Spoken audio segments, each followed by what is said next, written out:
أشرف حكيمي دار أكبر خاوية في عامرة، أكبر تيكي تاكا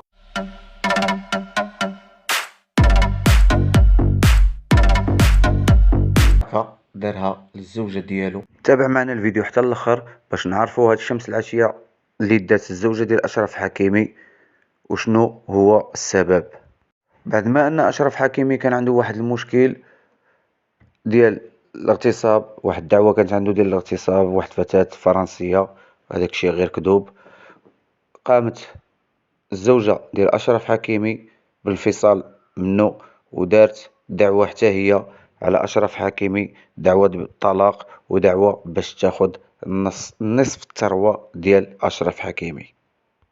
يا سيدي بغات دير ليه النص د الفلوس ديالو كاملين اللي في الكونت في الحساب ديالو، وكانت كتظن بأنها صافي فرحانة ناشطة غادي دي كل شيء وغادا تكون هي أسعد امرأة كاينة على وجه الأرض. ولكن أشرف حكيمي مغربي قح 100%، كان داك الشيء عنده مرتب مزيان، كان عارف النوايا ديال الزوجة ديالو وما خلاهاش تفرح مع الصديق ديال الزوجة ديالو القديم.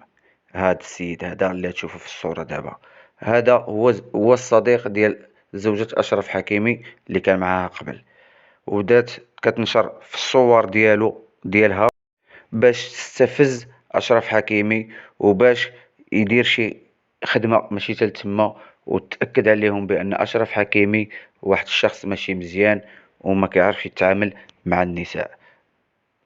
وكيف ما كتشوفوا في الصورة بأن فعلا الشرطة ديال فرنسا استدعت أشرف حكيمي تاخد الأقوال ديالو في مسألة اغتصاب ديال واحد الفتاة اللي كتدعي بأنها اغتصبها اللاعب ديالنا أشرف حكيمي. وهنا كنشوفوا بأن هاد السيدة هادي نشرت الصور ديالها مع الصديق ديالها اللي كان قديم ولا جديد دابا، وناشطة وعايشة الحياة على أساس بأنها غادا دي نصف الثروة ديال أشرف حكيمي. ولكن كيف ما قلت في الأول بأن أشرف حكيمي ولد ميمتو وراضي عليه وما غادا ديك حتى ريال، لأن أشرف حكيمي والأم ديالو كانوا عارفين بالنوايا ديال ديك السيدة.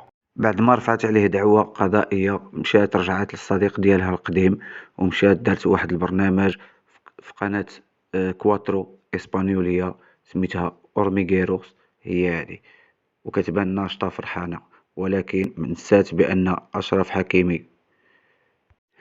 حكيمي مرضي الوالدين، و أي حاجة كيتشاور فيها مع الأم ديالو، كتمشي معاه قاع المباريات كتدعي معاه، والفلوس اللي عند أشرف حكيمي كاملة راها في الكونت ديال الأم أشرف حكيمي.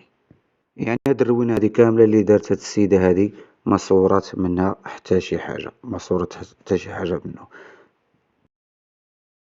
وحنا كشعب مغربي كنأيدو ديما أشرف حكيمي وكنقولوا ليه ما تخافش وكون ناشط انت والميمة ديالك وكون فرحان بان قاع المغاربة معاك وديما معاك، ما عندكش مناش تخاف اخويا أشرف حكيمي، وسير وسير وسير على الله.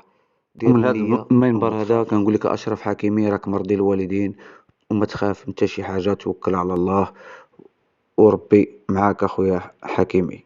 وبالنسبه لكم نتوما يا الخوت ما تنساوش ديروا واحد التعليق زوين، عطونا الاراء ديالكم لتحت، وواحد لايك زوين وفعلوا الجرس وبارطاجيو، راه بالبارطاج ديالكم وبلي كومونتير ديالكم كنزيدو نتشجعوا باش نديروا كل نهار فيديو جديد.